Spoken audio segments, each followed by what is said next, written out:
मैं चाहूँगा कि तुम अपना रूटीन फिक्स था कि नॉट फिक्स था या क्या था? तो एक बार तुम मे एक्सप्लेन मेरा करोगे तो मुझे तो लगता है मेरा तो ऐसा रूटीन ऐसे फिक्स था, जैसे कि मैं अभी बताया कि मैं एक्चुअली बात ये है कि मैं यहाँ पे एक मैथ्स मतलब नॉर्मल कोचिंग इंस्टीट्यूट है, जहाँ पे मैं मैथ्स के क्लासेस लेता हूँ। मैं दिन के ओहो! 2 घंटे क्लासेस लेता हूँ और ऐसे सवेरे के टाइम पे अपने मैं एक्चुअली घर में मम्मी के साथ ही अकेला रहता हूँ, पापा दूर रहते हैं। तो उनका भी वो स्कूल टीचर है एक्चुअली, तो उनको स्कूल में लेके छोड़ना, फिर उनको वापस लाना, ये सब है। फिर भी मैं ऑलमोस्ट 7 साढ़े 7 बजे तक उठ जाता हूँ। और फ्रेश होके मम्मी को 8:30 बजे स्कूल लेके छोड़ता हूँ। उसके बाद 9 बजे आने के बाद थोड़ा बहुत ऐसे रिवीजन कर लेता हूँ 9 से 10 बजे तक। और रिवीजन करने के बाद ब्रेकफास्ट करता हूँ। 10 बजे ब्रेकफास्ट करने के बाद 11 बजे से पढ़ने बैठ जाता हूँ, 11 से लेके 2 बजे तक।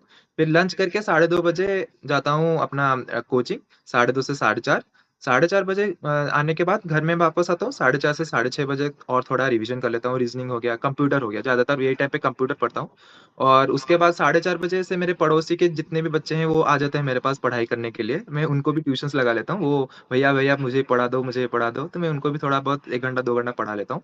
उसके बाद रात में आने के बाद मैं डिनर करने के बाद 9 से लेके 12 बजे तक यहाँ मैं एक्चुअली अगर मैं कंप्यूटर या फिर इंग्लिश पढ़ूंगा तो मुझे बहुत नींद आती है, तो मैं 9 से लेके 12 बजे तक आराम से बैठ के मैथ्स ही करता हूँ, सिर्फ मैथ्स करता हूँ। और जब लास्ट के 2 महीने ये जो सवेरे के 3 घंटे, रात के 3 घंटे, मैं ये 3 घंटे में बैठ के सिर्फ़ और सिर्फ़ टेस्ट दे रहा था।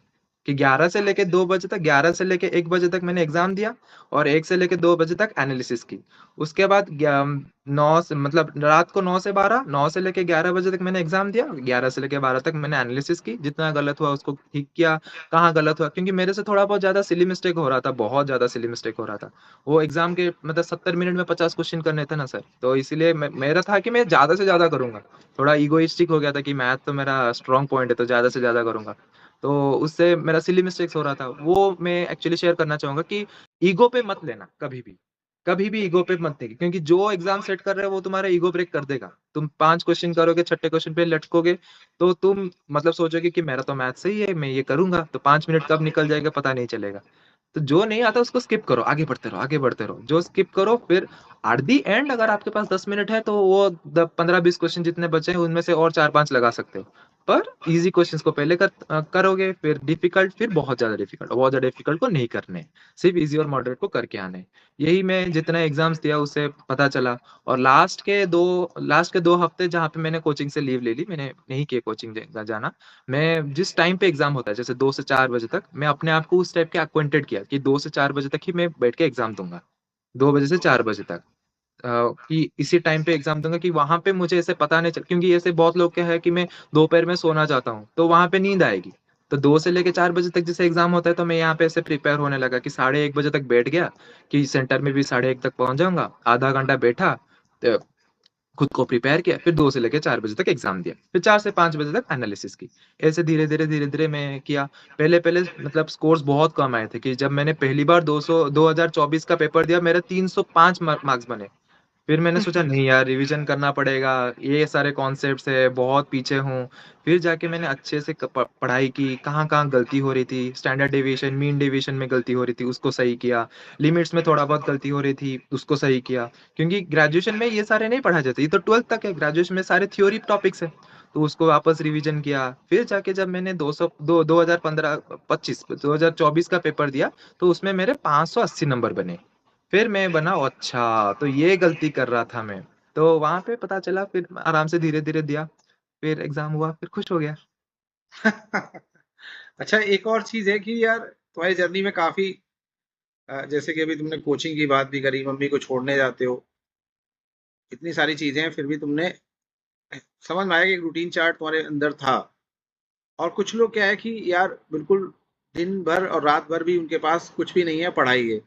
और फिर भी एट द एंड वो अगर निमसेट नहीं निकाल पाते हैं, तो ऐसी कौन-सी मिस्टेक्स उनसे हो जाती होंगी? तुम्हें क्या लगता है? जैसे पहली बात मैंने बोला कंसिस्टेंसी सर, वो ऐसे कि कल पढ़ेंगे, परसों से पढ़ेंगे। और दूसरी बात है गिव अप कि मैथ्स नहीं हो रहा है तो भाई नहीं करेंगे, मतलब मैथ्स नहीं कर पा रहा हूँ, छोड़ दो। छोड़ना नहीं है सर, बात ये है कि डिफ़िकल्ट है तो कोशिश करो, 1 महीने तक कोशिश करो, छोड़ना नहीं है। क्योंकि जैसे मैं अभी बोलूँ कि मेरा कंप्यूटर नहीं हो रहा था, मैं पूरा 2 महीना अच्छे से सिर्फ़ कंप्यूटर ही पढ़ रहा था, अभी नंबर सिस्टम में भूल जा रहा था कि क्या करना है इसमें। फिर से मैंने सीखा उसको अच्छे से सीखा, हालाँकि नंबर सिस्टम सबसे ईज़ी था। फिर भी मैं भूल जा रहा था। तो भूल जा रहा था तो उसको रिवीजन करो, उसके रिलेटेड क्वेश्चंस लगाओ। वही कि दोनों चीज़ें कभी नहीं करनी है, कि कभी गिव अप नहीं करना है और हमेशा डिसिप्लिन के साथ कंसिस्टेंट रहना है।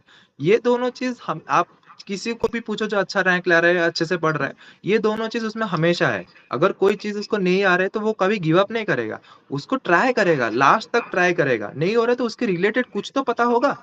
गिव अप छोड़ना नहीं है सर, कभी छोड़ना नहीं है। लास्ट तक पकड़ के रखना है, कोशिश करते रहना है और कंसिस्टेंटली डिसिप्लिन के साथ करते रहना है। जो नहीं कर पाते हैं वो पीछे रह जाते हैं। लग रहा है कि एक रैंकर से बात कर रहे हैं, मतलब तुम्हारी जो कंसिस्टेंसी और एक डिटर्मिनेशन दिख रहा है, रियल में दिख रहा है।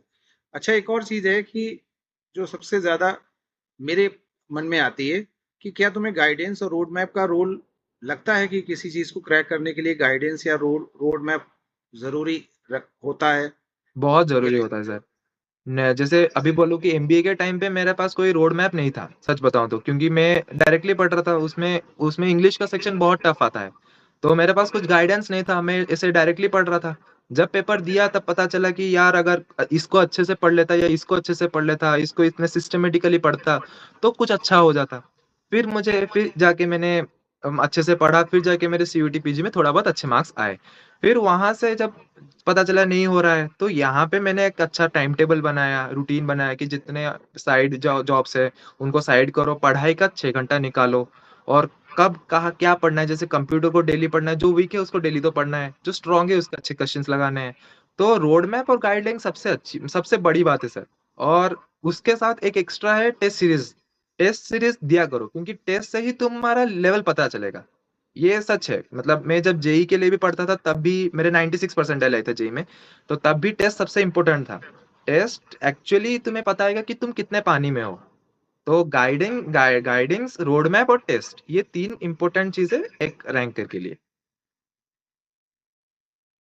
एकदम एग्जैक्ट मुझे लग रहा है कि अगर आप यहाँ तक पहुँचे होंगे, तो 2 ही बातें बहुत ज़्यादा इन्होंने, और यही 2 कोर बात है रैंकर बनने के लिए। त्रिची का सपना जो देख रहे हैं, इनकी जर्नी में समझ में आ रहा है कि इन्होंने कई एक दिन की मेहनत नहीं, 2 महीने की मेहनत आपको लगती है, मगर पीछे की जो कंसिस्टेंसी और रेगुलरिटी और ट्राईनेस, अगर आपके अंदर ट्राईनेस है और कंसिस्टेंसी है, तो जीवन में कुछ भी इम्पॉसिबल नहीं है।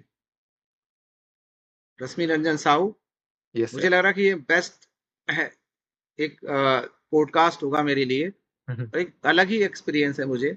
मतलब भुवनेश्वर उड़ीसा के स्टूडेंट्स पहले भी मैं मिल चुका हूँ, काफ़ी ऑनेस्ट लगते हैं, और अभी भी मुझे समझ में आ रहा है। और एक जो बात तुमने बोली ना कि टेस्ट लगाता तुमने, जब एक बात तुमने भी बोला था कि 1 बजे मैं बैठ जाता था और 1 बजे से लेके 2 बजे तक मतलब मैं वेट करता था, तो ये कुछ लोग इसको टाइम वेस्ट मानते हैं।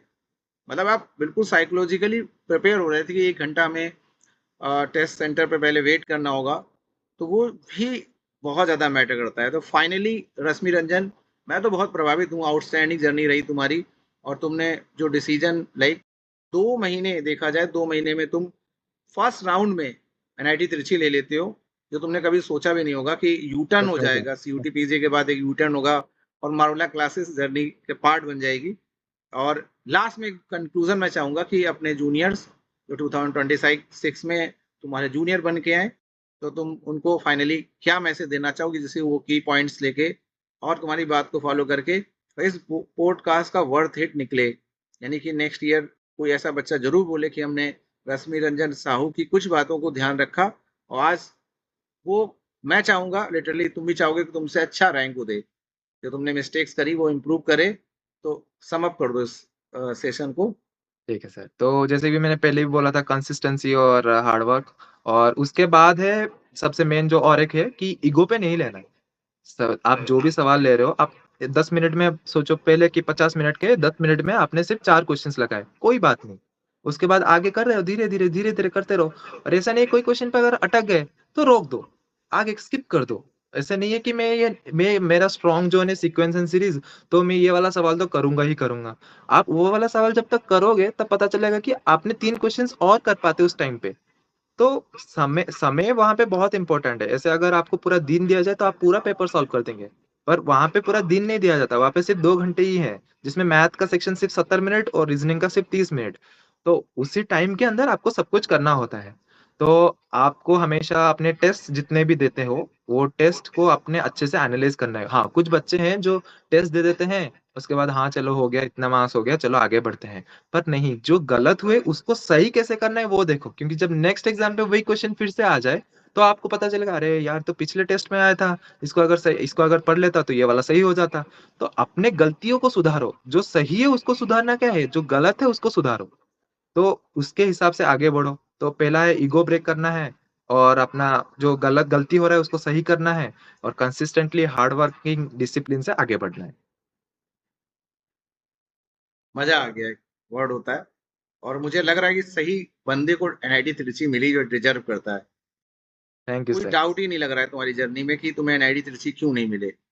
तो आशा करते हैं कि ये मोटिवेशन लाइन एक तरीके से ये परफेक्ट बार-बार करी हुई और उन्होंने अपने डेडिकेशन और डिटर्मिनेशन से प्रूव किया कि अगर आपके अंदर लगन है, अगर आप बोर होते हो तो बार-बार आप फिर से प्रयास करते हो। तो नो डाउट 2026 आपका है, निमसेट आपका है, मन चाहिए आप रैंक मार सकते हो और मारूला क्लासेस इनकी जर्नी में कहीं न कहीं रोल प्ले की। तो मैं एक कमिटमेंट के साथ कि उस प्लेटफ़ॉर्म को जो भी कमियाँ रह गई हों, मैं इनसे बाद में ज़रूर फीडबैक लूँगा और उन सारी कमियों को सुधार कर क्योंकि मुझे आज रियलाइज़ हुआ कि वो टेस्ट सीरीज़ किसी एक ऐसे बच्चे को जो बच्चा अभी डिलेमा की स्थिति में है कि वो एमबीए करे या क्या करे, उसको एक सही तरीके का पाथवे प्रोवाइड करती है एक टॉप लेवल का संस्थान जो लीडर है एनआईटी में एमसीए के लिए।